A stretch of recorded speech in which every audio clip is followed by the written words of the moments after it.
अस्सलाम वालेकुम।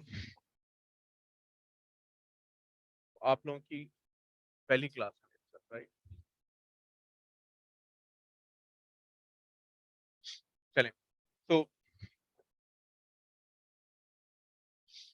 Let's start with my short introduction और उसके बाद थोड़ी-सी चिट-चैट करेंगे और फिर we'll be back to mercantile law. My name is Tanveer Khatri, पता होगा। फिर I am a chartered account, I am a fellow chartered account. मुझे क्वालिफाई हुए 10 साल से ज़्यादा हो गए हैं। Recently I have relocated from UAE. I am a financial controller at Federal Bank Limited. 2009 से टीएसए में पढ़ा रहा हूँ। तो बोलेगा सर इतने बुड्ढे लगते तो नहीं है? बट हाँ, बट इट्स ओके, कोई मसला नहीं है, डोंट बी एम्बैरेस्ड। तो दाढ़ी के बाल भी सफेद हो गए। 2009 से मैं टीएसए में पढ़ा रहा हूँ। मैंने लॉ, कंपनी लॉ, सीए को, सीसीए को, अकाउंट्स के सर्टेन टॉपिक्स, ऑडिट पढ़ाया है। इवन जब मैं यूएई चला गया था, तब भी मैं स्पेसिफिकली आता था बच्चों को पढ़ाने के लिए वीकेंड पे, 2 दिन पढ़ाता था और फिर चला जाता था। तो 2009 से मैं टीएसए में और सिर्फ टीएसए में पढ़ा रहा हूँ। टीएसए से ही मैंने सीए की जर्नी स्टार्ट करी। As far as my teaching style is concerned, sir, consider me as your friend, consider me as your elder brother. मैं उन टीचर्स में से हूँ बेटा, कंप्लीटली फ्रैंक। बेटा छूने का दिल चाह रहा है उसको, करीब बैठना है उसके, फिर करो।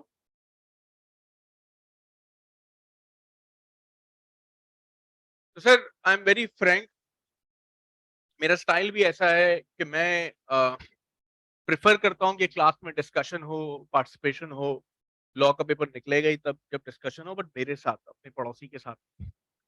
अ, मैं बिलीव करता हूँ कि भाई क्लास में पार्टिसिपेशन होनी चाहिए और इसीलिए मैं डिफरेंट एग्जांपल देता हूँ एक कॉन्सेप्ट को समझाने के लिए आप लोगों के ऊपर। ये होगा ना क्लास का फुटबॉल, ये है फिर समझ, जिसको जब तक आते जाते लात मारते होंगे। कोई भी नहीं है आज, नहीं आया? चलो ठीक है, तो हम बना लेंगे किसी एक आधे को फुटबॉल। तो sir I am completely Frank, I am a friendly kind of person.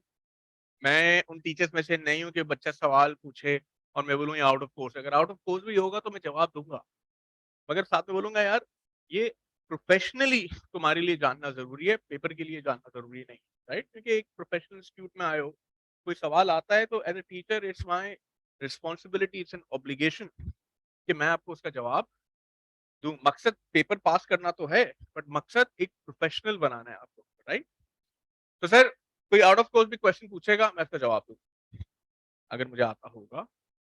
तो कोई बोलेगा सर नासा के अंदर कितने साइंटिस्ट काम कर रहे हैं, तो मुझे घंटा पता होगा वो, राइट?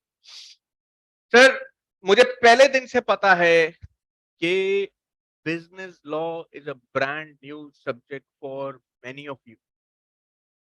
मैं पहले से बोल रहा हूं, मुझे पहले से पता है, आप निहायत ही स्टूपिड, इडियोटिक सवाल पूछोगे, पूछो, राइट? कोई चीज बिल्कुल नया सब्जेक्ट आ जाता है, परेशान होता है यार पेपर में सवाल कैसा आएगा, टीचर क्या है, पासिंग रेशियो क्या है, ये हमें समझ में नहीं आ रहा, क्यों पढ़ रहे हैं, वगैरह वगैरह। ऐसे और इससे भी ज्यादा गिरे हुए सवाल पूछोगे, मुझे कतई उससे एतराज नहीं है। अगर मैं आपकी जगह होता मैं भी पूछता। तो प्लीज कि आप ऐसे सवाल अपने सीने में लिए घुट रहे हो, ना घुटो, पूछ लो, उसका जवाब मैं दूंगा। मैं स्ट्रिक्ट नहीं हूँ, बट मुझे बहुत अच्छी तरीके से आता है कि क्लास में डिसिप्लिन कैसे रखना है, राइट? कोई सवाल यहाँ पे किसी के जहन में या सब मेरे साथ हो, ये मेरा जो पूछने का तरीका है ना, मैं कभी भी कोई कॉन्सेप्ट समझाऊंगा ना तो उसके बाद मैं ये पूछूंगा कि आप मेरे साथ हो। This is the time when you have any questions you can ask. आ रही है बात समझ? ऐसा नहीं है कि मैं कोई चीज पढ़ा रहा हूँ सर। जब एक टॉपिक में एक कॉन्सेप्ट में समझा दो, I give reasonable time to copy, again repeat if anybody wants, या कोई सवाल हो तो उसका जवाब दे। क्या सब लोग यहाँ पे मेरे साथ हो? मैरिड हो, 3 बच्चे, सैलरी नहीं बताऊंगा। पहला सवाल आता है ना, कभी भी किसी चार्ट अकाउंट को देखते हैं और ये बंदा फॉर्च्यूनर में आता है, 1.5 करोड़ की गाड़ी है, अब तो 1 करोड़ 60 लाख की हो गई, 65 लाख की हो गई है, कितनी तनख्वाह होगी। कभी भी किसी चार्ट अकाउंट को देखते हो यही सोचते हो ना, कितने कमाता होगा। नहीं यार, ये है, ये फैक्ट है, ये हर कोई यही पूछता है जब भी और रिश्तेदारों में अगर आप बोलते होगे कि मैं सीए कर रहा हूँ, सबसे पहला सवाल आता होगा कितनी दफा फेल हुए, राइट? तो इसका तरीका ये है कि मत बताओ अपने रिश्तेदारों को कि तुम सीए कर रहे हो, नजर लग जाएगी। मैंने भी यही करा था। मैं उस वक्त जब सीए कर रहा था, there used to be 6 module, A B C D E F. D के बाद आप फर्म में जाते थे, फर्म में ई और एफ के पेपर देते थे। टीएसए में एडमिशन लिया, ए में, डी कह के पढ़ के निकला मैं। अब स्टाइल चेंज हो गया। जब मैं ए का पेपर पास हो गया, जब बी में गए पहली क्लास के लिए, मैं पता ही नहीं था कि कौन से सब्जेक्ट्स हैं, कौन से टीचर पढ़ा रहे हैं। उस वक्त बंदा, इतनी अवेयरनेस नहीं थी, इतना सोचते नहीं थे। अब अवेयरनेस भी है, अब ऑप्शंस भी हैं आप लोगों के पास। उस वक्त मैंडेटरी था कि इंस्टीट्यूट में जाके पढ़ो, अब मैंडेटरी नहीं है, इट्स ऑप्शनल। तो सर मैं ये वाकई में, मैं जब तक मॉड्यूल डी में था, मैंने अपने अम्मी अब्बू को मना कर दिया था कि मत बताना मैं सीए कर रहा हूँ। कोई भी बोले तो बीकॉम कर रहा है, सुबह जाता है शाम को घर पे आता है। मॉड्यूल डी, हम भी यही करते हैं, सुबह जाते हैं शाम को काजम की मजार से निकल रहे होते हैं, ऐसा तो नहीं है? तो सर जब मेरा मॉड्यूल डी पास हो गया, obviously parents feel proud, right? कि यार मेरे बच्चे के पेपर 4 निकल गए, अब तो सिर्फ 2 लेवल बाकी हैं, हालांकि 2 लेवल 8 के बराबर होते हैं, ये नहीं मालूम था। तो हम गए एक जगह शादी में, अब्बू ने इंट्रोड्यूस करवाया कि जैसे ही डी पास होता है ना, तो माँ बाप को ऐसा लगता है नहीं यार बच्चा हाथ से निकल जाएगा, यार इसको मार्केट में इन करो, इंट्रोड्यूस करवाओ, रिश्ते आए रिश्ते जाएं, ताकि चेकमेट हो जाए इसके साथ, ठीक है ना? तो एक जगह शादी में गए, इंट्रोड्यूस करवाया मेरे अब्बू ने एक अंकल से, छड़ी लेके अंकल बैठे हुए थे कुर्सी पे, और बिल्कुल स्लिम से, दाढ़ी हल्की हल्की, वाइट बाल, उसके वाइट और पजामा अ, पहना हुआ था। तो इंट्रोड्यूस किया, मेरा बेटा है, सीए कर रहा है, इसके भी ए बी सी डी पास कर लिया इन्होंने। तो अंकल ने मुझे पाँव के नाखून से लेकर सर के बालों तक देखा है। अभी तो बहुत बाकी है, इसको तो जेड तक करना होगा।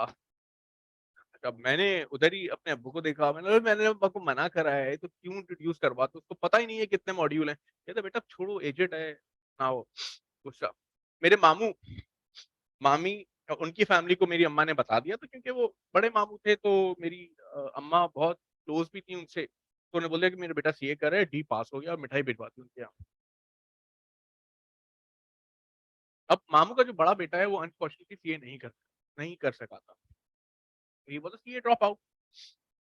और मेरी एक कजन भी थी, मामू की बेटी, और मेरे मामू मामी से मैं जब भी मिलता, हुआ क्या था, मैं मॉड्यूल ई में गया, 4 पेपर दिए, 3 निकले, एक पेपर रुक गया। एफ में गया, 5 पेपर दिए, 4 निकल गए, एक रुक गया। और जो आखिरी पेपर था ना मेरा, 7वीं अटेम्प्ट में जाके पास हुआ है बीएमटी का। आखिरी अटेम्प्ट में मैं रो पड़ा था कि मैं क्या गलती कर रहा हूँ। और वो आखिरी अटेम्प्ट में, जिस अटेम्प्ट में पास हुआ, मुझे उम्मीद नहीं थी, मैंने जाके क्लास की इनरोलमेंट करवा ली, रिजल्ट आया, पास हो गया। तो इस ड्यूरेशन में मैं जब भी अपने मामू मामी से मिलता ना, बोलते बेटा पास हो गए, पास हो गए, पास हो गए। सामने वाले की इंटेंशन हिट करती है, यू कैन फील इट, क्या सोच रहा है। They had a positive thought for me, ये पास हो जाएगा, तो पास हो गए, पास। अब जो मेरी कजन थी वो उठकर, हाँ फेल हो गए, फेल हो गए, फेल हो गए।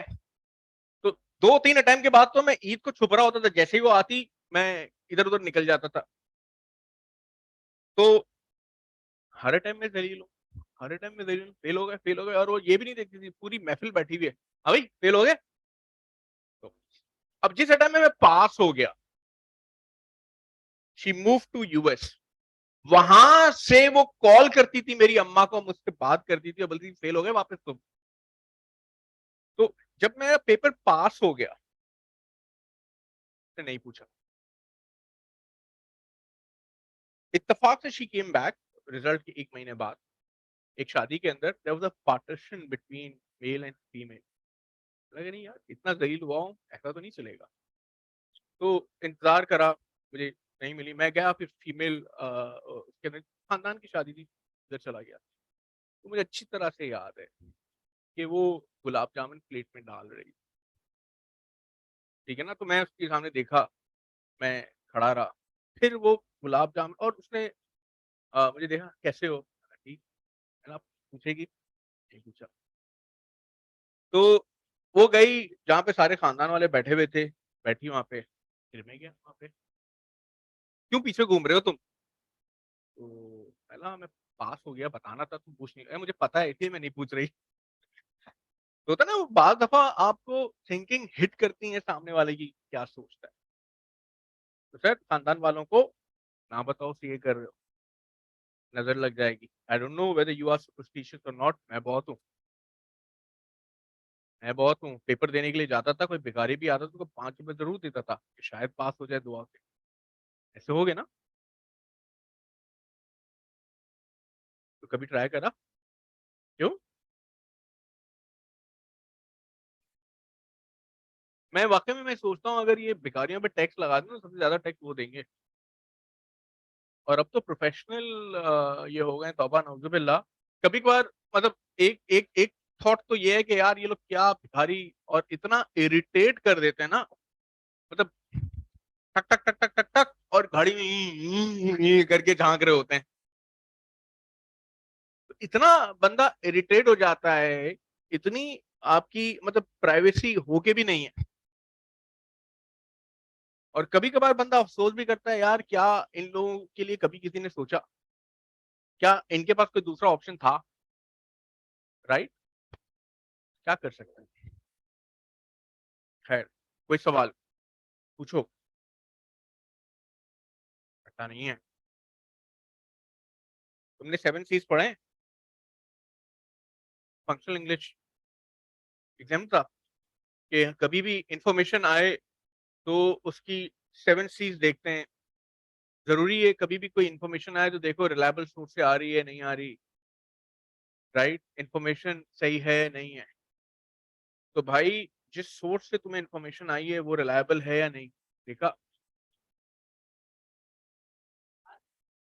ज़रूरी नहीं है। उस बंदे की रेपुटेशन चेक करी। देखो, जो पेपर रुकता है ना वो रट्टे की वजह से रुकता है। एग्ज़ामिनर तुम लोगों को रोबोट नहीं बनाना चाह रहा। एग्ज़ामिनर तुम लोगों को स्मार्ट बनाना चाह रहा है कि वो सोचें, एग्ज़ाम इन्फॉर्मेशन को प्रोसेस करें। कुछ चीज़ें ऐसी हैं जो लॉ में इस तरीके से लिखी हुई हैं कि आप उसे अपने ओन वर्ड्स में नहीं लिख सकते। बट इसका मतलब ये नहीं है कि बगैर सोचे-समझे रट्टा लगा दो। यू हैव टू लर्न, समझो और फिर उसको लर्न करो। रट्टा नहीं लगाना, रट्टा लगाओगे पेपर फेल हो जाएगा और मैं बार-बार चीज़ें समझाते हुए मैं बताऊँगा। मैं एग्ज़ाम्पल दे रहा हूँ बात समझाने के लिए, अगर रट्टा लगाओगे तो क्या गलती होगी? फेडरल शरियत कोर्ट नाम सुना है? कौन से केसेस जाते होंगे यहाँ पे?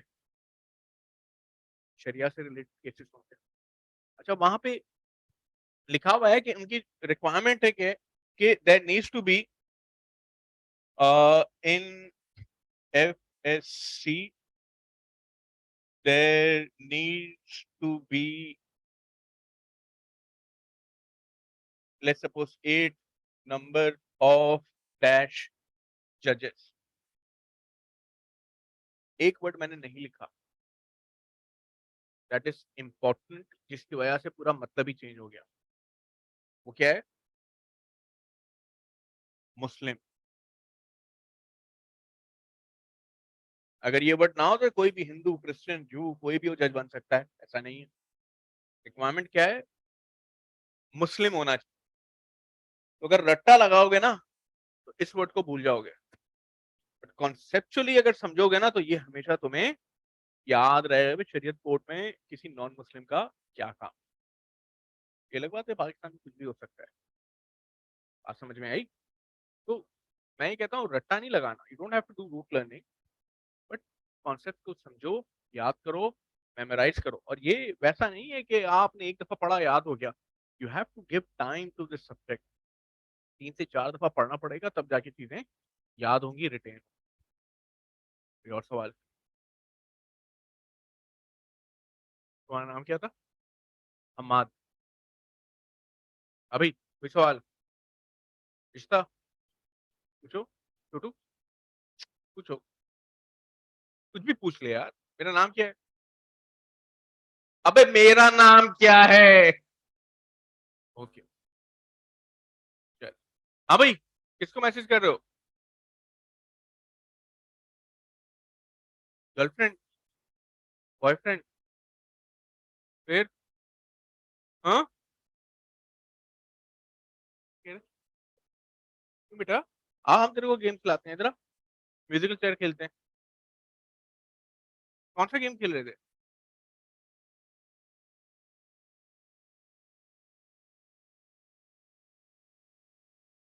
वैसे में तू क्लास में आया विजडम लेने के लिए? नहीं, ऐसा नहीं है।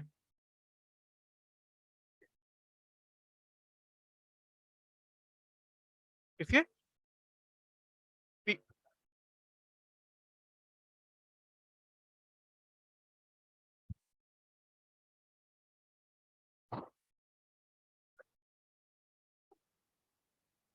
बेटा जैसे जैसे बड़े हो गए ना, जिंदगी में मुश्किल चीजें आती रहेंगी, ठीक है ना? इसी तरीके से आपका पेपर भी, जो स्ट्रक्चर है सीए का, वो भी इसी तरीके से। PRC is just a warm up. जो वार्म अप क्या, किसी ने किक भी नहीं मारी होगी, पेपर निकल गया होगा। तो जैसे जैसे अब आगे जाओगे, आपके पेपर मुश्किल होते रहेंगे, आपका लेवल बढ़ता रहेगा। पीआरसी कैप इज डिफिकल्ट, और हर बंदे के स्किल सेट के लिहाज से उसको मुश्किल महसूस होगी। ऐसा नहीं है कि आप सबके लिए इक्वल परेशानी हो, नहीं। किसी का आईक्यू लेवल अच्छा होगा, कम एफर्ट्स करनी होगी। किसी का आईक्यू लेवल अच्छा नहीं होगा, कोई फोकस होगा, उसको कम मेहनत करनी पड़ेगी। कोई फोकस नहीं है, उसे एफर्ट्स करनी पड़ेंगी पेपर को पास करने के लिए।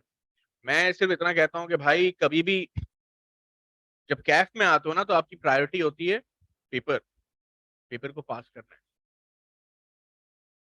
और कोई बच्चा अगर ये बोले कि यार जब से मैं कैफ में आया हूं ना, मैं किसी की शादी में नहीं गया, मैंने क्रिकेट खेलना बंद कर दिया, मैं नेटफ्लिक्स नहीं देखता, मैं अमेजोन नहीं देखता, मैं टीवी नहीं देखता, मैं कहीं बाहर बाहर भी नहीं निकलता, घर में वो बैठा रहता हूँ, नहीं, पेपर रुक जाएगा।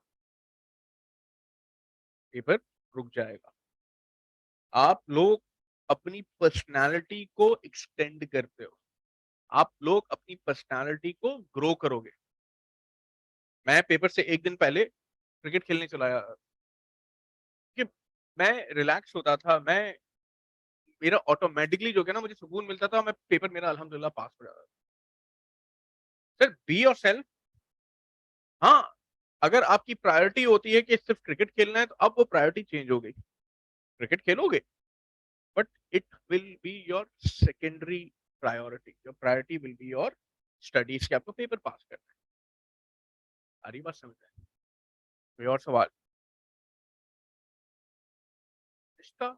इतने डरे डरे, घबराए घबराए, सहमे सहमे क्यों हो?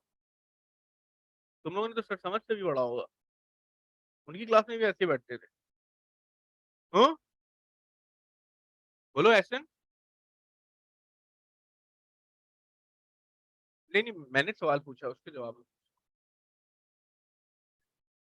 बेटा आपका नाम? अब्दुल राजिक। राजिक यानी रिस्क देने वाला। आया ना? यही मतलब होगा। तुम्हारा नाम क्या था? अब्दुल राफे। अब्दुल राफे का मतलब बुलंद। तो अब्दुल राफे अपने बारे में बताओ।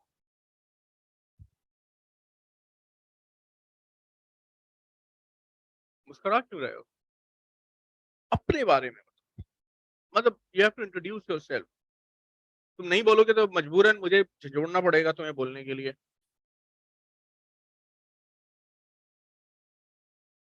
इतना शर्मा रहा है। मैं सिनेरियो दूं चलो तुम्हारी आसानी के लिए। चलो लेट्स सपोज अब्दुल राफे आज से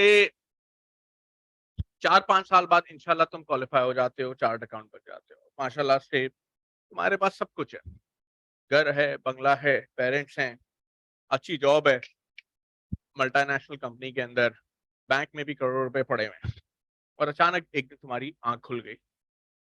ये सारी चीजें थी मगर आंख खुल गई। घबराए हुए, पसीने पसीने हुए हुए आप गए भागते हुए अपने पेरेंट्स के पास, मम्मा के पास। मम्मा को बोलते हो मम्मा मम्मा मेरे पास घर है, बैलेंस है, जॉब है, माँ है, बट बीवी नहीं, क्या करूं? तो मम्मा ने बोला बेटा कोई मसला नहीं है, आप शादी कर लो। तो आप थोड़े रिलैक्स हुए। आपकी मम्मा ने बोला बेटा कोई लड़की पसंद है? आपने बोला ओह मम्मा, मैं तो क्लास में बैठा हुआ गेम खेल रहा होता था, मजाल है मैंने इधर उधर देखा हो किसी को। तो आपकी मम्मा ने बोला अच्छा बेटा कोई मसला नहीं है, तुम्हारी आपने मम्मा को बोला आप मेरे लिए कोई लड़की ढूंढ। मैंने बोला बिल्कुल बेटा मैं ढूंढती हूँ। लड़की आपके लिए, मुझे बताओ जब मैं आपका रिश्ता लेके जाऊं तो मैं आपकी क्या क्वालिटीज लड़की वालों को बताऊं, क्या बोलोगे?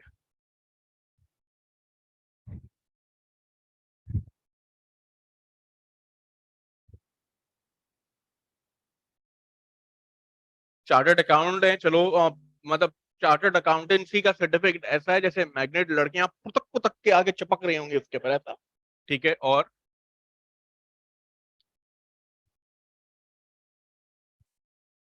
सर ईमानदार है, ऑनेस्ट है, सिंसियर है, ठीक है, शाबाश। नमाज पढ़ते हो?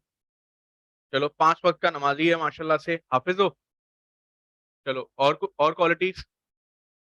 खुश रख, चले चले माशाल्लाह से हंसी खुशी खुशहाल जिंदगी गुजारेंगे, ठीक है, हुकूक पूरे करेंगे। और हर हफ्ते सर खाड़ी बरीदे सना सफीना दिए वो पैसे सारे खत्म हो जाएंगे, मगर ये वो कुआं है कि जितनी शॉपिंग करवा देंगे ना कम पड़ेगी। तो ये तो खुश नहीं कर सकता, छोड़ दे, ये कभी हमारे पापा भी नहीं कर सके होंगे। आगे।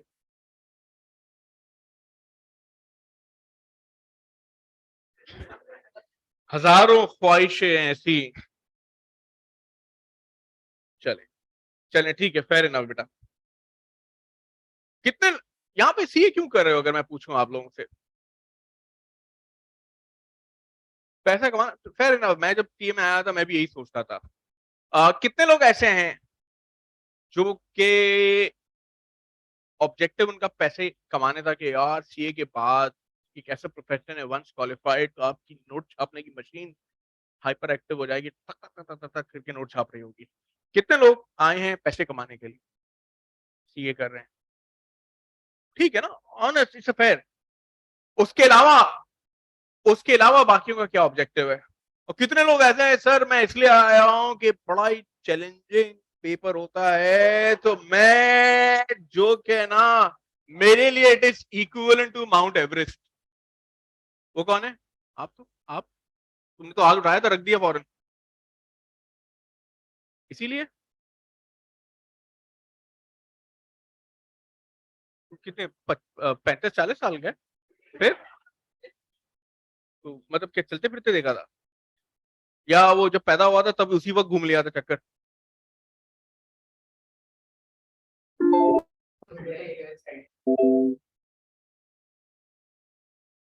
ओके।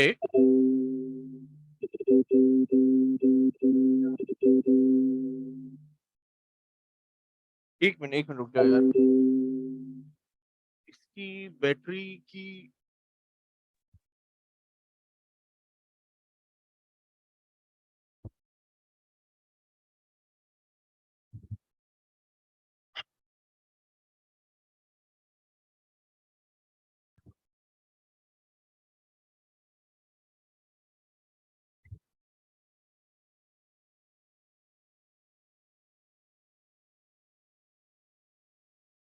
हो गया? चलो यार, thank you very much sir, शुक्रिया बहुत बहुत। चलिए सर, तो हम लोग स्टार्ट कर रहे हैं चैप्टर आज का, क्योंकि अब कोई सवाल बाकी नहीं रहा। ऑनलाइन में से किसी के ध्यान में कोई सवाल है तो प्लीज पूछो। तो सर, हमने आज का पहला टॉपिक शुरू करना है। आप बोलोगे सर क्या आप पहली क्लास में पढ़ा रहे हैं, तो हम ऐसे पढ़ेंगे आपको पता ही नहीं चलेगा कि हम लोग पढ़ रहे हैं। Contract of agency. हाँ भाई, कभी करा है ये कॉन्ट्रैक्ट? नहीं करा। ज्यादातर बच्चों ने ये कॉन्ट्रैक्ट करा हुआ है, मगर उन्हें पता नहीं है कि ये कॉन्ट्रैक्ट ऑफ एजेंसी, एजेंट कौन होता है? 007, एजेंट विनोद, मिशन मजनू, पठान। देख ली मूवी पठान? मिशन मजनू देख ली? तो सर क्या वो एजेंट हैं? बिल्कुल एजेंट हैं, बट यहां पे मकसद डिफरेंट है भाई। एजेंसी उस रिलेशनशिप को कहते हैं जहां पे एक बंदा किसी दूसरे को रिप्रेजेंट करे। एजेंसी उस रिलेशनशिप को कहते हैं जहां पे एक बंदा किसी दूसरे के बिहाफ पे एक्ट करे। Is called contract of agency. मैं सिर्फ अभी बता रहा हूं, एक्सप्लेन कर रहा हूं कॉन्सेप्चुअली, के बाद हम पढ़ेंगे। ठीक है, फिलहाल समझो, एज अ स्टोरी इस चीज को बिठा लो जहन में। तो सर, ये जो जगह जगह पे रियल स्टेट ब्रोकर्स एजेंट हैं, बिल्कुल एजेंट है सर। आप जाते हो किसी दुकान में, जाकर बोलते हो कि यार मैं क्वालिफाई हो गया हूँ, चार्ट अकाउंट बन गया हूँ, मुझे डिफेंस में एक कोठी चाहिए, 1000 गज की, 8 बेडरूम हो, एक स्विमिंग पूल हो, 4 गाड़ियों के खड़े होने की जगह हो, आप ढूंढो मेरे बिहाफ पे। वो जाता है, ढूंढता है, आपके बिहाफ पे जाता है, एक घर मिलता है, आप कहते हैं सर मैंने घर ढूंढ लिया, आप चलो मेरे साथ। दिस इज एन एजेंसी जहां पे आपने उसको अपॉइंट करा और कहा है भाई आप मेरे बिहाफ पे ये काम करो। आ रही बात समझ में? कितने लोग घर का बिजली या गैस का बिल करने के लिए, पे करने के लिए जाते हैं बैंक में या कहीं और? पैसे खुद देते हो या मम्मी पापा देते हैं? ये कॉन्ट्रैक्ट ऑफ एजेंसी है। आप उनके बिहाफ पे जाते हो, बिल पे को वो पैसे देते हैं जितने भी एक्सपेंसेस आप इनकर करते हो। सर, अंडा, डबल रोटी, दूध, सब्जी, फ्रूट लेने के लिए जाते हो? हाँ सर जाते हैं। पैसे खुद देते हो, मम्मी पापा देते हैं? सर कैसी बातें कर रहे हैं, मम्मी पापा देते हैं। तो भाई ये भी कॉन्ट्रैक्ट ऑफ एजेंसी है, जिसके अंदर वो आपको अपॉइंट करते हैं। कोई फॉर्मल कॉन्ट्रैक्ट नहीं होता, और जरूरी भी नहीं है होना, जिसमें वो आपको अपॉइंट करते हैं और कहते हैं कि भाई जाओ मेरे बिहाफ के ऊपर ये सब्जी लेकर आओ। जितने की लाओगे वो पैसे आपको दे देते हैं, बाकी पैसे आप रिटर्न कर दीजिए। सर हमारा तो कोई फायदा नहीं है, जरूरी नहीं है कि इसके अंदर कोई फायदा हो। मैं जो आइसक्रीम खा लेता हूँ, तो आपकी मामा बोलती है ठीक है बेटा, कोई मसला नहीं, तूने इतना काम करा, करती होगा, खा ले। तो यस, ऐसा हो सकता है, कंसिडरेशन हो, एजेंट को कोई फायदा मिल रहा हो, ऐसा हो सकता है कोई फायदा नहीं मिल रहा हो। एग्जाम्पल दे रहा हूं बात समझाने के लिए, कॉन्सेप्ट को क्लियर करने के लिए मजीद, कि सर आप लोगों ने ये कॉन्ट्रैक्ट करा हुआ है, मगर इससे पहले किसी ने बताया नहीं था कि यार ये है कॉन्ट्रैक्ट ऑफ एजेंसी। इसका मतलब ये नहीं है कि जैसे ही घर जाओ मामा बोले जाओ बेटा एक गट्ठी मेथी की ले आना, अब बोले मामा आप कॉन्ट्रैक्ट ऑफ एजेंसी कर रही हो, चप्पल आएगी और पड़ेगी, भाग इधर से जाके काम कर। तो सर इसके ऊपर एग्जाम्पल ऐसे, बेटा बड़े होके कौन सी गाड़ी खरीदोगे? बेंटली। तुम्हारा नाम नहीं लिखा?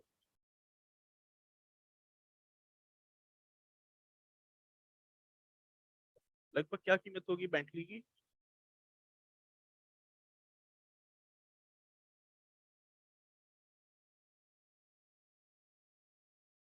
आई गेस नई खरीदनी है पुरानी? नहीं वाली। 7 लाख दरम मल्टीप्लाई बाय 74 कितना हुआ है? 7,00,000 दरम कितना हुआ? 51 52 हम कह लेते हैं 6 करोड़। बेटा तुम्हारा पक्का दोस्त कौन है क्लास में? तो एक का नाम दो। अहमद अहमद अहमद मुस्तफा।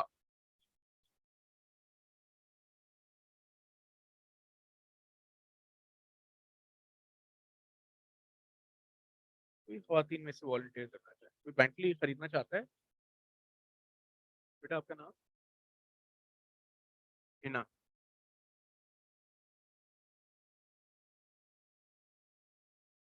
भाई हुआ ये कि एहसन माशाल्लाह से क्वालिफाई हो गए, चार्टर्ड अकाउंट हो गए।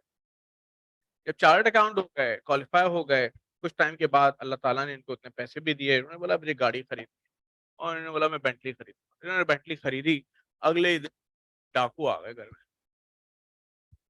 अनफॉर्चुनेटली।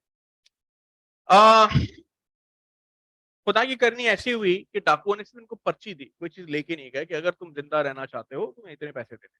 ऐसन ने बोला कि नहीं यार मुझे अब इस मुल्क में रहना ही नहीं है, मैं मुल्क को छोड़ के चला जाऊंगा। ऐसन ने रैपअप करा और वो मूव हो गए यूके के, वो यूके जाके वहां की नेशनलिटी वगैरह भी लेंगे। ऐसन ने का पक्का दोस्त था अहमद, अहमद मुस्तफा को बोला कि भाई ये रही मेरी गाड़ी बेंटली, तुझे ये गाड़ी बेचनी है, आप इस गाड़ी को बेचो और उसके बाद पैसे मुझे आप दे देना। अहमद मुस्तफा अपने फ्रेंड सर्कल में सबको बोलता है मेरे पास एक गाड़ी है, बिल्कुल नई 0 मीटर गाड़ी है, इफ एनीबॉडी इज इंटरेस्टेड। उन्हें कोई नहीं मिलता सिवाय हिना के। हिना बोलती हैं कि भाई मैं इस गाड़ी को खरीदने के लिए तैयार हूं 6 करोड़ रुपए के अंदर। यहां पर अहमद कहता है ठीक है जी 6 करोड़ में ये गाड़ी बेचने के लिए तैयार हूं। पैसे ट्रांसफर करती हैं और ये गाड़ी का पोजेशन एहसन से लेके वो हिना को दे देता है। सारी डॉक्यूमेंटेशन पूरी हो जाती है। दिस इज कॉल्ड, ये जो कॉन्ट्रैक्ट हुआ है एहसन और मुस्तफा के दरमियान, this is called contract of agency. Please याद रखो, कॉन्ट्रैक्ट ऑफ एजेंसी जरूरी नहीं है इन राइटिंग में हो। बच्चे इस लेवल पे एक मिसकंसेप्शन होता है कि सर ये कॉन्ट्रैक्ट है, कॉन्ट्रैक्ट तो हमेशा इन राइटिंग में होना चाहिए। नहीं, कॉन्ट्रैक्ट वर्बली भी हो सकता है, कॉन्ट्रैक्ट इन राइटिंग में भी हो सकता है। क्या सब लोग यहां तक मेरे साथ हो? इसी तरीके से आगे बढ़ रहा हूं, प्लीज गौर से सुनना। ये एहसन यहां पर कहलाएगा प्रिंसिपल। सर प्रिंसिपल वो शख्स होता है जो किसी को अपॉइंट करता है कि उसके बिहाफ पे एक्ट करे। सर अहमद यहां पर कहलाएगा एजेंट। एजेंट वो शख्स होता है जो किसी के बिहाफ पे एक्ट करता है। सर हिना है यहां पे थर्ड पार्टी, वो थर्ड पार्टी जिसके साथ ट्रांजैक्शन हो रही हो। ऐसा भी हो सकता है, सर बहुत बहुत शुक्रिया, ऐसा भी हो सकता है कॉन्ट्रैक्ट ऑफ एजेंसी में कंसिडरेशन हो बिटवीन एजेंट एंड प्रिंसिपल। ऐसा भी हो सकता है कॉन्ट्रैक्ट ऑफ एजेंसी में there is no consideration between agent and principal, यानी एजेंट को कोई कमीशन मिल रहा हो। क्या इस सिनेरियो के अंदर अहमद को कोई कंसिडरेशन मिल रही है? It is a valid contract of agency. Sir Dalal पढ़ाएंगे कि इट इज मैंडेटरी, हर कॉन्ट्रैक्ट में कंसिडरेशन होगी, बट इसकी कुछ एक्सेप्शंस हैं, 7-8 एक्सेप्शंस हैं। उनमें से एक एक्सेप्शन ये भी है कि कॉन्ट्रैक्ट ऑफ एजेंसी में जरूरी नहीं है कि एजेंट को कोई कंसिडरेशन मिल रही। एक और एग्जांपल दे रहा हूं। एहसन अहमद के पास जाता है, कहता है 6 करोड़ की गाड़ी है मैं बेचना चाह रहा हूं, बेच देगा? कहता है मैं बेच दूंगा, बट मेरा क्या फायदा है?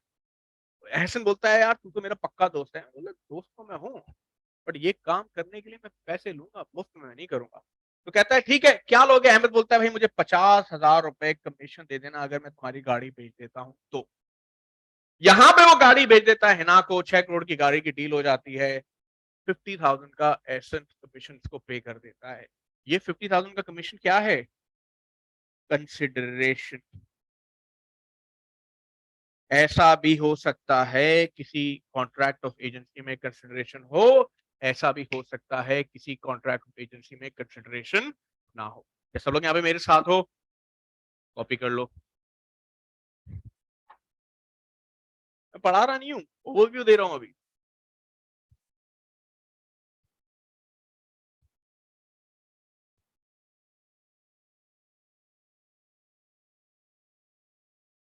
पहले कॉपी कर ले, मैं सबके सवालों के जवाब दूंगा। मैं क्लास के बाहर नहीं निकलूंगा जब तक मैं जवाब ना दूं, ठीक है?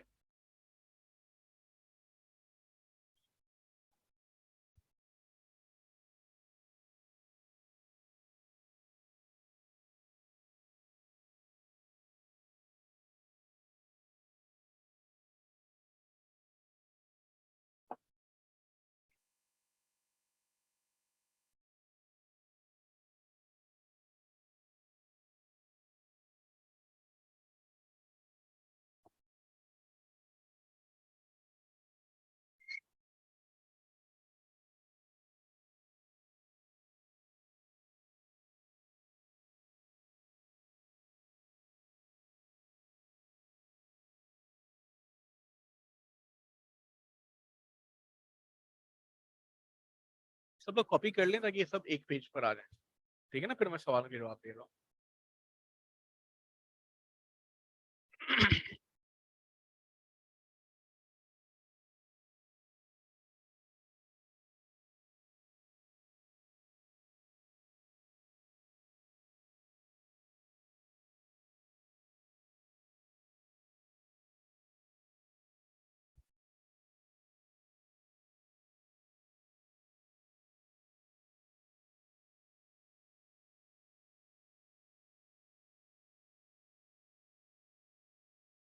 बेटा, गेम खेल रहे?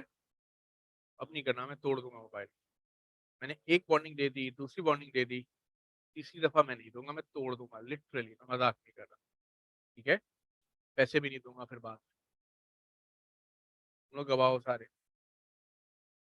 कहते हैं ना, एक मुहावरा सुना होगा बचपन में, लातों के भूत बातों से नहीं मानते। तो जितना मैं प्यार मोहब्बत से पढ़ाऊंगा तो you won't find me the stricter teacher then me.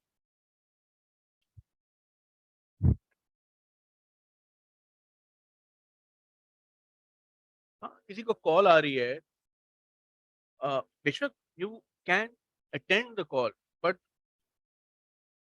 The manners are कि आप क्लास के बाहर चले जाओ, सर मैं कॉल, मैं मना नहीं करूंगा, ठीक है ना? बट अगर कोई मैसेज भी कर रहा है कि हाँ आधे घंटे बाद मिलोगे, और तू उसको पकड़ मोबाइल बैठ के, नहीं नहीं अभी नहीं, सर पढ़ा रहे हैं, ये वाला ड्रामा प्लीज ना करो, ठीक है?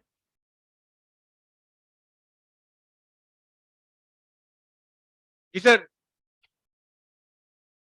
प्लीज नाम भी बताते रहना, ताकि मुझे अच्छा लगता है अगर मैं किसी का नाम पुकारूं क्लास में।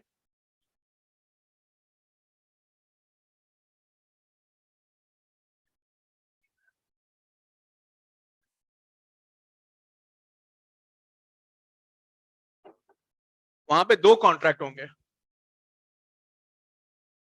दो कॉन्ट्रैक्ट होंगे वहां पे। एग्जाम्पल दे रहा हूँ बात समझाने के लिए।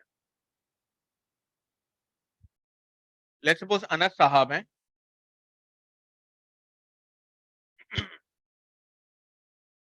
अनस, क्लास में सबसे बुरा कौन लगता है मेरे अलावा? नाम लो। अच्छा कौन लगता है? अबे कि एक नाम ले। अहमद।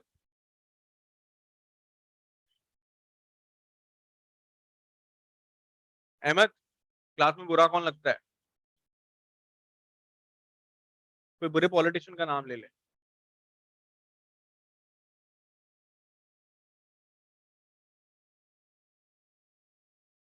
अब मैं सिर्फ शरीफ भी नहीं लिख सकता, इसके बाद सिर्फ शरीफ की क्लास है।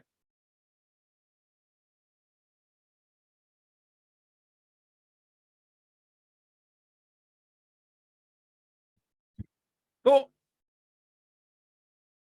शहबाज शरीफ के पास एक बंगला था।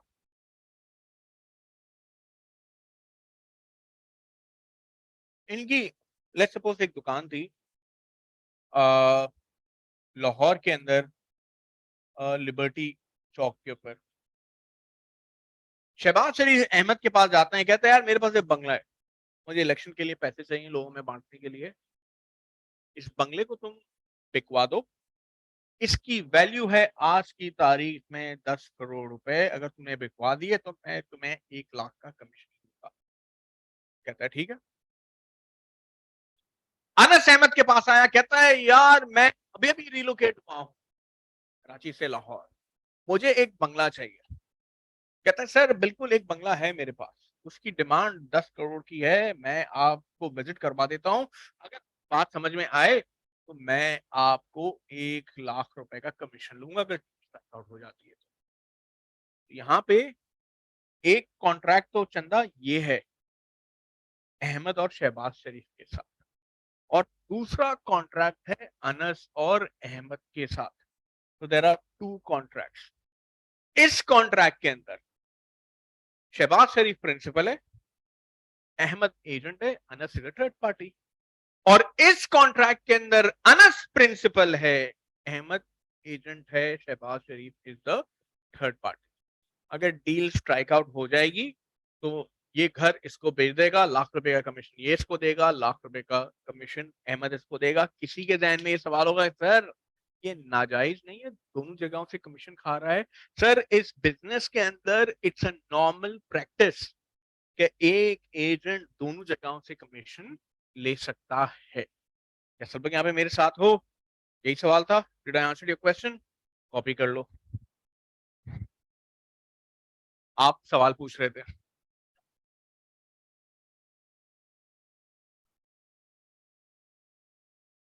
नहीं ये तो एक ही कॉन्ट्रैक्ट है। अच्छा ओके, हिना ने अहमद को नहीं बोला था कि जाओ जाके मेरे लिए गाड़ी लेकर आओ, यहाँ पे अहमद ने बायर ढूंढा और उसे हिना मिल गई। ठीक है, बात समझ में आई? एक ही कॉन्ट्रैक्ट है। सब लोग यहाँ पे मेरे साथ हो?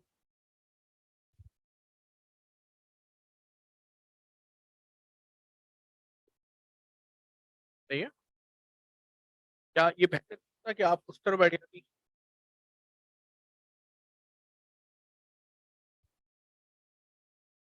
करेक्ट।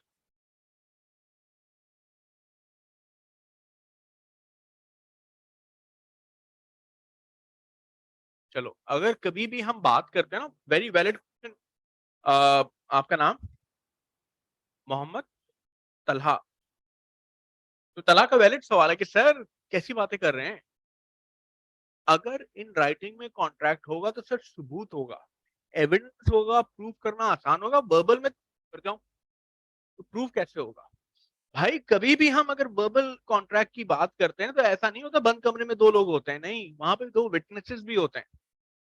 वो विटनेस एविडेंस होते हैं कि हाँ हमारे सामने इन करा था।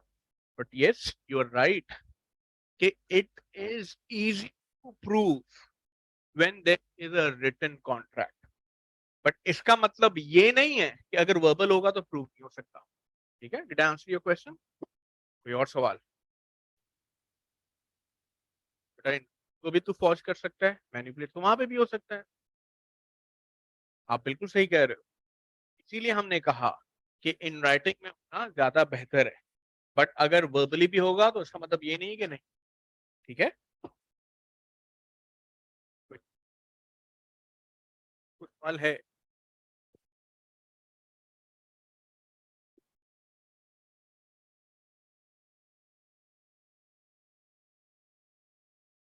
आगे बढ़े? कोई सवाल नहीं? चलो आगे बढ़ते हैं। ये मिटा दूं? चलें ऑनलाइन कोई सवाल?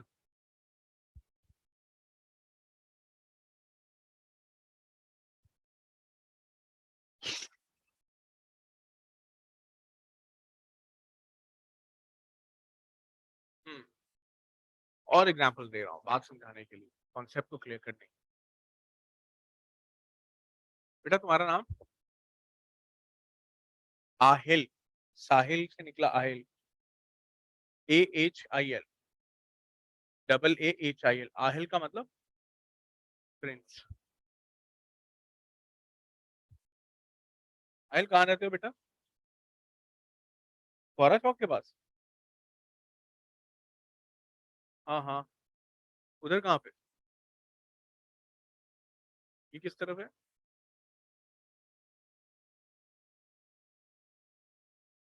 ये किस तरफ है? तो जो एक वहां पे वो फातिमा बाई हॉस्पिटल है, अगर उससे मैं स्ट्रेट आऊं।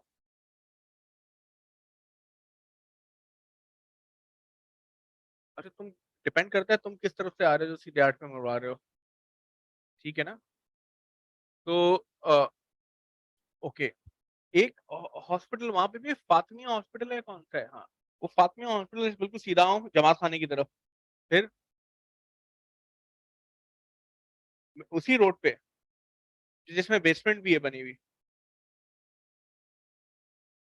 अली होम्स है वो बिल्डिंग। अली होम्स करके है, ये कुछ है, वो नहीं है? कौन सा फ्लोर है?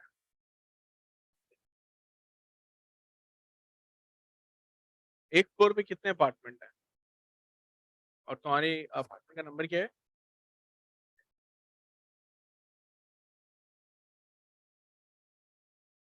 2027। तो ऐसा क्यों थर्ड फ्लोर है 2027 है? या वो प्लॉट का नंबर है 2027? झूठ तो नहीं बोल रहा? वो उस पे फुट पाना पे डाल के देख लें। ठीक है। मैंने क्या बोला था? मांगने वाली। चलो खैर, कोई अब कोई इसको बुराई नहीं समझता, हमारे साथ अट्टे कट्टे हो गए हम, शुरू हो जाते हैं। मतलब वो बुराई खत्म जब आपका प्राइम मिनिस्टर जाके मांग रहा होता है बेगर्स कांट बी चूजर, तो वो बात ही खत्म हो गई यार। पर खैर, चलो। तो मैं अपना भी नाम लिख देता हूँ यार, वो फिर बोलेंगे सर सब पे आप एग्जाम्पल दे रहे हैं, अपना नाम लिख ही नहीं रहे। तो हम, बोलो जानो, कुछ कह रहे हो? आहिल।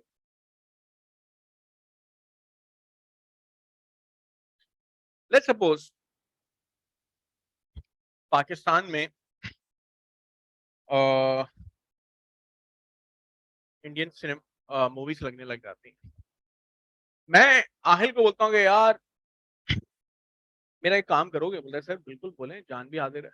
बेटा जान नहीं चाहिए, तुम एक काम करो, तुमने जाना है सिनेपेक्स सिनेमा। उन सिनेपेक्स सिनेमा में जाके आपको 2 टिकट्स लेकर, पठान मूवी के।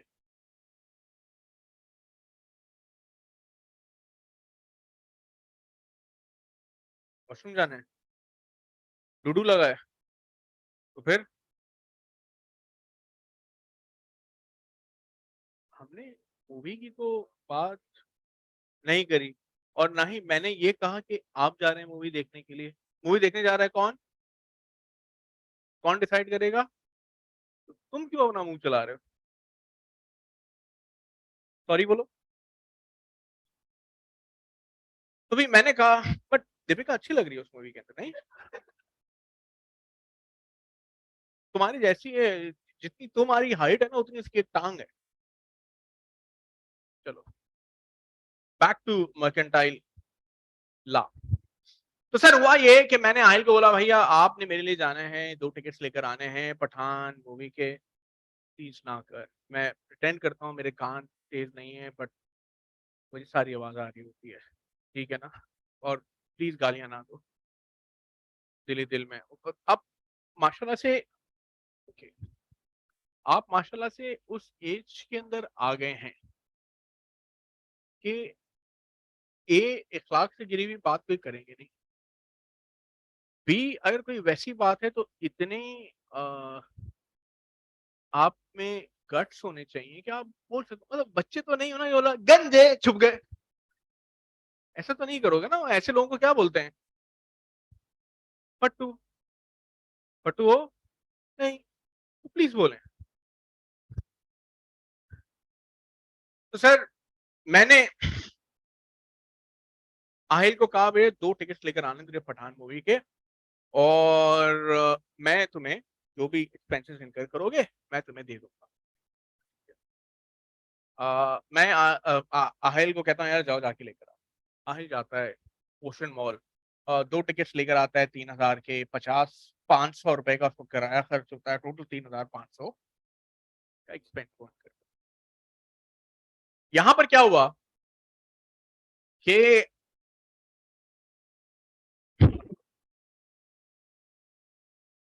अगले दिन वो टिकट लाके मुझे दे रहा, सर ये ले 2 टिकट। मैं कितने रुपए देने के लिए लायबल? 3500, 3500, यानी कभी भी एजेंट मेरे बिहाफ पे एक्ट करेगा, जो भी नेसेसरी एक्सपेंसेस इनकर करेगा, प्रिंसिपल लायबल है कि वो नेसेसरी एक्सपेंसेस के पैसे पे करे। यहाँ पे 3500 रुपए का खर्चा करा, प्रिंसिपल लायबल है, एजेंट को 3500 रुपए पे करे। ये कॉन्ट्रैक्ट कौन सा कहलाएगा? Contract of agency. सर यहाँ पे क्या आहिल को कोई कंसिडरेशन मिल रही है? नहीं सर, ये कंसिडरेशन नहीं है, ये तो वो उन एक्सपेंसेस की रीइंबर्समेंट है जो करे। अगर ये नहीं जाता तो ये एक्सपेंसेस भी इनकर नहीं होते। ठीक है, एक और एग्जांपल। सर आहिल बोलता है कि सर मैं इतना दूर जाऊंगा, मेरा क्या फायदा है? मैंने अच्छा तू तेरी क्या चाहिए? कहता है सर मैं वहां पे बास्किन रॉबिन से एक आइसक्रीम खाऊंगा। मैंने ठीक है खा लेना। ये सब गए, जाके टिकट लेकर आते हैं, बास्किन रॉबिन से कॉटन कैंडी की आइसक्रीम लेते हैं, 500 रुपए की इनको मिलती है। टोटल 4000 रुपए का खर्चा होता है। मेरे पास आते हैं, टिकट देते हैं, मैं इनको 4000 रुपए पे करता हूँ। क्या इस एग्जाम्पल में कंसिडरेशन है? क्या है कंसिडरेशन? ये 500 रुपए की जो आइसक्रीम थी, ये है यहाँ पे कंसिडरेशन। क्या सब लोग यहाँ पे मेरे साथ हो? कोई सवाल? बात समझ में आ रही है? मैं अगर आपकी जगह होता ना तो मैं पूछता सर, अगर यहाँ पे टिकट खो जाए, चोरी हो जाए, तो लॉस कौन बियर करेगा? डिपेंड करता है कि अगर प्रिंसिपल के बिहाफ पे एक्ट कर रहा है, एजेंट की रिस्पॉन्सिबिलिटी है कि प्रॉपर अपनी ड्यूटीज को डिलिजेंटली परफॉर्म करे, नेग्लिजेंस ना हो। अगर एजेंट के पार्ट पे नेग्लिजेंस होगी, लॉस एजेंट बियर करेगा। अगर एजेंट के पार्ट पे नेग्लिजेंस नहीं है तो लॉस प्रिंसिपल का है। एग्जाम्पल दे रहा हूं बात समझाने के लिए, कॉन्सेप्ट को क्लियर करने के लिए, प्लीज मेरे साथ रहिएगा। Sir let's suppose Aahil ticket लेकर आए, अच्छा भला रिक्शे में बैठे हुए थे, आपका एहसन और हिना आई बाइक के ऊपर, गन पॉइंट के ऊपर, टिकट चोरी करके टिकट छीन के चले जाते हैं। लॉस कौन बेयर करेगा, एजेंट या प्रिंसिपल? प्रिंसिपल। क्यों? इस बेचारे के पार्ट पे तो कोई गलती नहीं है ना। इसी तरीके से लेट्स सपोज ये रिक्शे में जा रहा था, ये रिक्शे में जा रहा था, 2 टिकट यूं लहराता हुआ जा रहा था, बराबर से हिना निकली, छीन के चली गई। लॉस कौन बेयर करेगा? एजेंट। क्यों? इसके पार्ट पे नेग्लिजेंस है। क्या सब लोग यहाँ पे मेरे साथ हो? कॉपी, पहले कॉपी फिर सवाल का जवाब दे रहा हूं।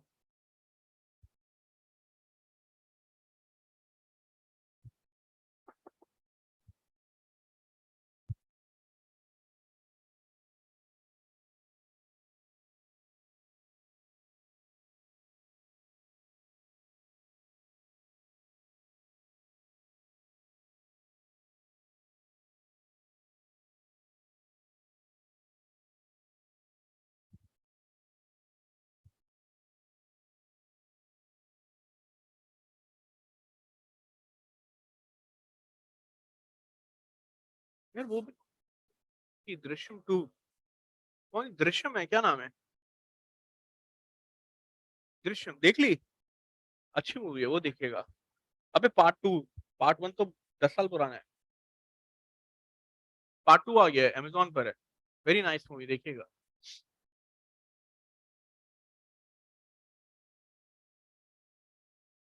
दोनों रीमेक हैं बोले तो। आज की ज्यादातर तो मूवीज ऐसी बन रही है ना। प्लीज बोलो। यस। कोई सवाल पूछ रहा था। तुम्हारा नाम क्या था, सॉरी? हम्माद।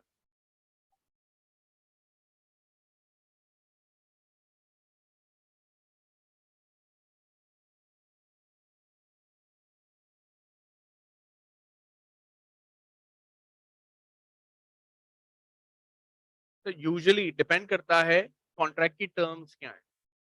अगर कॉन्ट्रैक्ट की यूजुअली कॉन्ट्रैक्ट ऑफ एजेंसी में कभी भी एजेंट प्रिंसिपल के बिहाफ पे एक्ट करता है, कोई भी एक्सपेंसेस इनकर करेगा, प्रिंसिपल लायबल है कि उसको पे करे।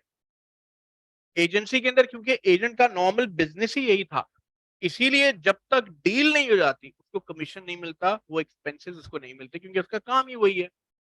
ठीक है, कोई और सवाल?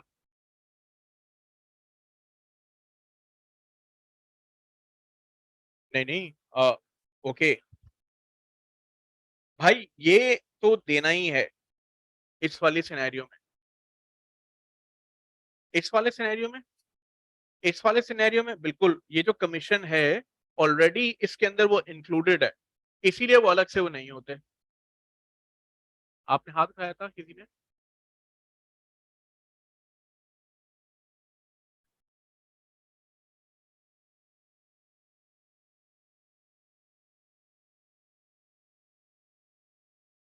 उसका रीजन ये है कि लॉ ये कहता है कि अगर एक शख्स ने इसे अपॉइंट करा है कोई काम करने के लिए और इसने वो काम कर दिया due to any reason which is beyond the control of agent, कोई नुकसान होगा, तो प्रिंसिपल बीइंग द ओनर उन गुड्स का वो उस नुकसान को बेयर करेगा। आ रही बात समझ में? तो क्योंकि यहाँ पे ये मैं प्रिंसिपल इन टिकट्स का ओनर था, इसीलिए लॉस मैं बेयर कर रहा हूं, क्योंकि एजेंट तो मिडिल पार्टी है ना, वो एक्ट कर रहा है किसी के बिहाफ पे, ओनर नहीं है उन चीजों का। बात समझ में आई?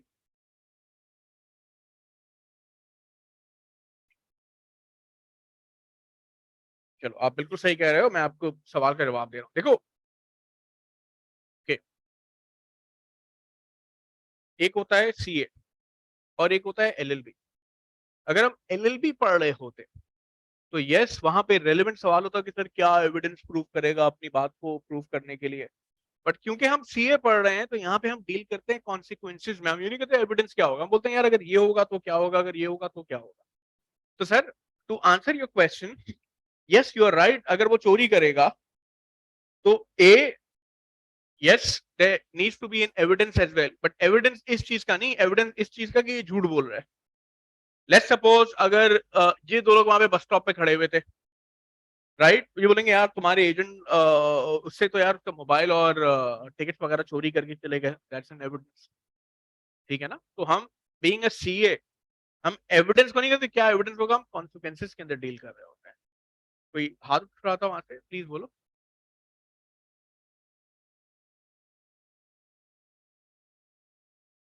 टिकट नहीं है।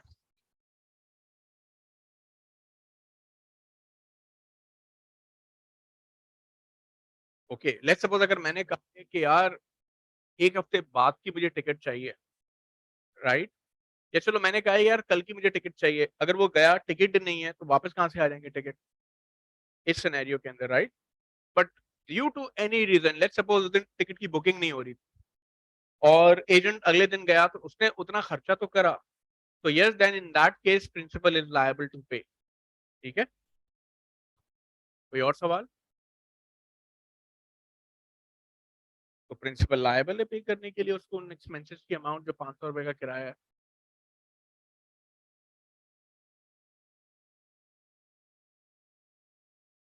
Okay, there are two parts to it. वापस से, अगर एजेंट ने मिसकंडक्ट करा है जिसकी वजह से टिकट नहीं मिले, तो यहाँ पे एजेंट प्रिंसिपल से क्लेम नहीं कर सकता अमाउंट। बट अगर एजेंट के पार्ट पे कोई मिसकंडक्ट नहीं है और टिकट नहीं मिले, तो यहाँ पे प्रिंसिपल लायबल है, उसको एक्सपेंसेस पे करे। एग्जांपल दे रहा हूँ बात समझाने के लिए। देखो, लॉ कॉमन सेंस के ऊपर चलता है। सर मैंने आहिल को बोला यार जाओ मेरे लिए टिकट लेकर आ जाना, आप, आहिल गया, टिकट मिले ही नहीं जिस दिन के शो के मैंने बोले थे, अगले 3-4 दिनों का शो बुक है, आहिल के पार्ट पे तो कोई गलती नहीं। यहाँ पे आहिल वापस आएगा, कहता सर टिकट ही नहीं है, पूरा का पूरा हाउसफुल जा रहा है, यहाँ पे मैं लायबल हूँ एक्सपेंसेस पे करने के लिए क्योंकि इसके पार्ट पे कोई गलती नहीं। मैंने ठीक, मैंने आहिल को कहा भाई आहिल, नई मूवी है, हिट मूवी है, तुम जाओ जाके ले लो, अगर तुम देर से गए टिकट नहीं मिलेंगे। ये साहब मटकते हुए जाते हैं रात के 10 साढ़े 10 बजे, तब तक सारे टिकट्स बिक जाते हैं। जिस वक़्त मैंने कहा था उस वक़्त पूरा का पूरा शो अवेलेबल था। यहाँ पे इसकी गलती की वजह से मुझे टिकट नहीं मिले, प्रिंसिपल का राइट है यहाँ पे एक्सपेंसेस पे करने से मना कर सकता है। डिपेंड करता है, अगर एजेंट ने नेग्लिजेंस करी होगी तो फिर नहीं मिलेंगे। आ रही है बात समझ में? एग्जाम्पल दे रहा हूँ बात समझाने के लिए, कॉन्सेप्ट को क्लियर करने के लिए, मजीद कॉन्सेप्ट को पुख्ता करने के लिए। Let's suppose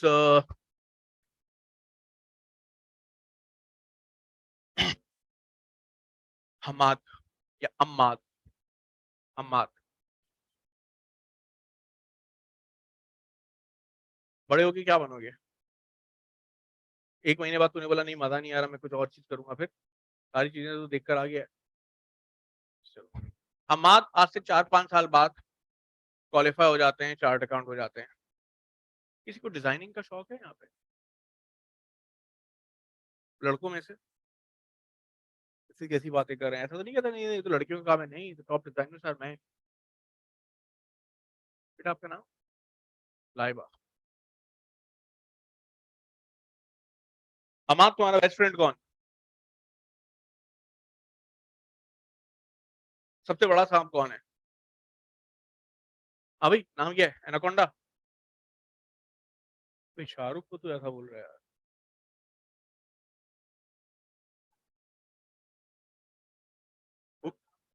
होशी।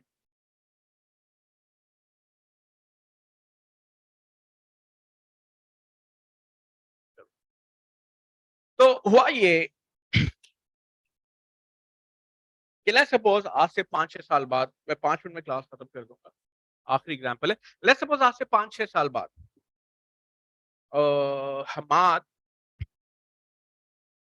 क्वालिफाई हो जाते हैं, चार्ट अकाउंट बन जाते हैं, अल्लाह ताला ने इनको सब कुछ दिया।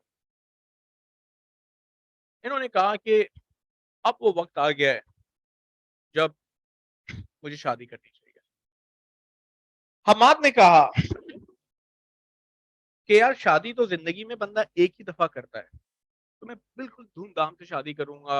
उन्होंने कहा कि कौन बहुत बड़ा डिजाइनर है, उन्हें पता चला लाइबा के बारे में कि लाइबा की जमजमा में एक बुटीक है और बहुत की शेरवानी वो बनाते। उन्होंने बिलावल भुट्टो की भी लहंगा बनवाया था। तो हुआ ये कि हमाद ने लाइबा के पास गए, लाइबा को कहा भाई मेरी शादी होने वाली है। मैंने बोला सर आप करते हैं क्या? बोला कि सर मैम मैं चार्ट अकाउंट हूँ। अच्छा तो आपकी रेंज कितनी है? हमारे घर में क्वालिफाइड चार्ट अकाउंट, पैसा तो हाथों का मैल है, कोई मसला ही नहीं है। ठीक है।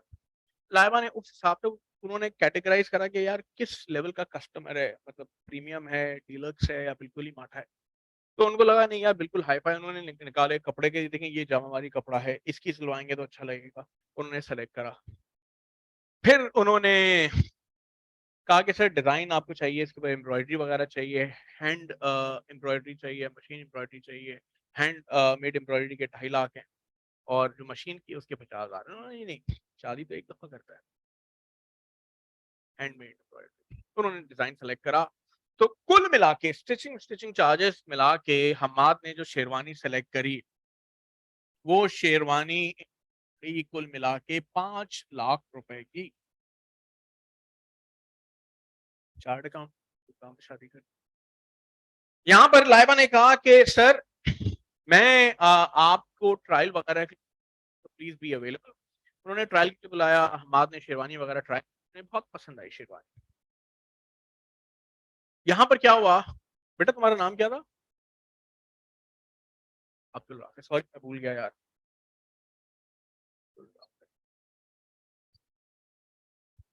यहाँ पर क्या हुआ कि ट्रायल करी, शेरवानी पसंद आई। इसके बाद लाइबा ने हमाद को कहा कि सर मैं आपको शेरवानी 5 फेब को दूंगी। तो उन्होंने कहा नहीं मैम 5 फरवरी को तो मेरा निकाह है, ये तो नहीं हो सकता। तो यहाँ पे लाइबा ने कहा अच्छा सर आप सुबह सुबह आ जाइएगा, मैं आपको शेरवानी अरेंज करवा दूंगा। ठीक है। 5 फरवरी को हमाद अपने दोस्त शाहरुख के साथ गए शेरवानी लेने के लिए, देखा दुकान बंद। अब यहाँ पे परेशान कॉल करी लाइबा को, फोन भी नहीं उठा रही। लाइबा भागते भी आई, दुकान खोली, बोला कि सर सॉरी, लोड शेडिंग भी चल रही है, गैस भी नहीं आ रही, जिसकी वजह से शेरवानी को थोड़ा टाइम जाएगा, प्लीज जाके सलून वगैरह के अंदर जाके आप अपनी हेयर ट्रिमिंग वगैरह करवाएं, जैसे ही शेरवानी आ जाएगी मैं आपको कॉल कर। तो हमाद ने, शाहरुख समझदार इंसान थे, उन्होंने हमाद को समझाया यार कोई मसला नहीं है, तो कर लो। और ये लोग वहां पे चले गए बबली सलून में। बबली सलून में जाके हमाद ने हेयर कटिंग करवाई, हेयर कटिंग के बाद शेव वगैरह करवाए बिल्कुल, और उसके बाद बोला कि सर हम लोग अच्छा फेस मसाज भी देते हैं और बबली खुद पर्सनली आके मसाज करती है, क्या आप इंटरेस्टेड हैं? इन्होंने बोला हाँ। इन्होंने बबली को बुलाया और छन छन करते बबली आई। यहां पर क्या हुआ कि इन्होंने स्क्रब वगैरह, एप्रिकॉट स्क्रब, मसाज वगैरह, मड मास्क वगैरह लगाया और 2 खीरे आंखों पे लगा दिए। इतने में कॉल आई लाइबा की और कहा कि सर सर आपकी शेरवानी अवेलेबल है, आप प्लीज आके ले जाए। हमाद अब स्कूल में तो नहीं जा सकते थे, उन्होंने अपने दोस्त शाहरुख को बोला यार तू गया था ना दुकान पे, प्लीज जा और वहां से शेरवानी लेकर आ जा। शाहरुख बोलते हैं शाहरुख बोलते हैं कि अच्छा अच्छा मैं लेके चला जाऊंगा। जैसे ही दुकान के बाहर गए वापस आ गए, कहते हैं भाई इतनी महंगी शेरवानी ला रहा हूँ और मैं की शेरवानी ला रहा हूँ, मेरा क्या फायदा है? हमाद बोलता भाई तुझे क्या चाहिए अब? शाहरुख कहता है कि भाई मैं अगर शेरवानी लेकर आऊंगा तो मुझे 10,000 रुपए। ने बोला ठीक है, कौन सा कॉन्ट्रैक्ट हो गया? हमाद कौन है? शाहरुख कौन है? शाहरुख जाता है लाइबा के पास, शेरवानी कलेक्ट करता है, फोन पे बात करवाता है, कहता है हाँ यही मेरे को शेरवानी दे दो। लाइबा कहती है कि भाई ऐसे आपको लेके जानी है, इट्स हैवी, ख्याल रखिएगा और ख्याल से लेके जाइएगा। ठीक है। यहां पर क्या हुआ कि शाहरुख ने बोला ठीक है, और शाहरुख लाइबा से शेरवानी पकड़ी, हैवी थी, शुरू में जब उठाया था तो ऐसे थी, आहिस्ता आहिस्ता उनका हाथ नीचे गया और जैसे जैसे वो जा रहे थे शेरवानी जमीन पे रेंगते हुए गई। बराबर में पानी था, इन्होंने बचने की भी कोशिश करी, यूं यूं गए मगर शेरवानी को डुबकियां लगाते हुए। थोड़ा सा आगे गए तो वहां पे पर भी उड़ता आया और टक करके शेरवानी के ऊपर। आगे गए, उन्होंने बोला ये खाऊंगा, इन्होंने कोनेटो आइसक्रीम ली, कोनेटो जैसे ही खोली पड़क करके शेरवानी के ऊपर। यहां पर क्या हुआ, पूरी रास्ते में एक ठेले के अंदर शेरवानी की एम्ब्रॉयडरी भी उन्होंने फंसा दी, यूं यूं हिलाते हुए जा रहे थे शेरवानी को, और एम्ब्रॉयडरी फंसी और सारी एम्ब्रॉयडरी खिलने खुलने लग गई। यहां पे हमाद पहुंचे, शाहरुख पहुंचे सलून में, चेहरा वहरा धुल चुका था इनका। शाहरुख ने हमाद को देखा, हमाद ने शाहरुख को देखा, दोनों के दरमियान आई कांटेक्ट हुआ, उसके बाद हमाद ने शेरवानी को देखा। यहां पे शाहरुख ने बोला मैं आ गया। शाहरुख ने जैसे ही शेरवानी देने के लिए हाथ आगे बढ़ाया, हमाद ने भी हाथ आगे बढ़ाया, शाहरुख ने हाथ पीछे करे, कह रहे नहीं पहले मुझे मेरे 10,000 दो। यहां पे जैसे ही हमाद शेरवानी को गौर से देखता है शेरवानी का बेड़ा गर्क हो चुका है। क्या यहां पे प्रिंसिपल इसे कमीशन देने के लिए लायबल है? काम तो कर दिया है बट ड्यू डिलिजेंस के साथ नहीं करा।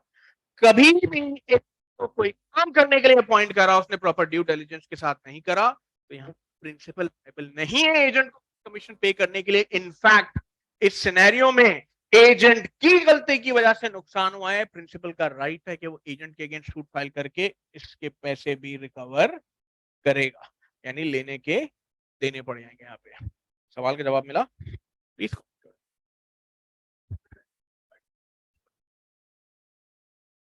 अच्छा एक, यहाँ पे थर्ड पार्टी की क्या गलती होगी?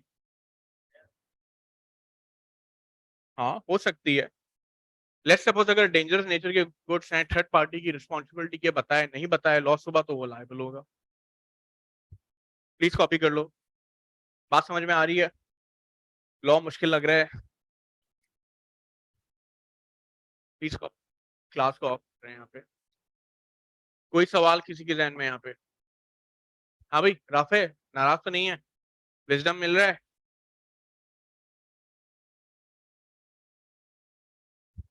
तुम पीछे क्यों बैठे हो? यहाँ पे इतनी सारी जगह खाली हैं। ये वाली 2 सीटें भी खाली हैं। जेंडर चेंज नहीं होता बेटा आगे बैठने से।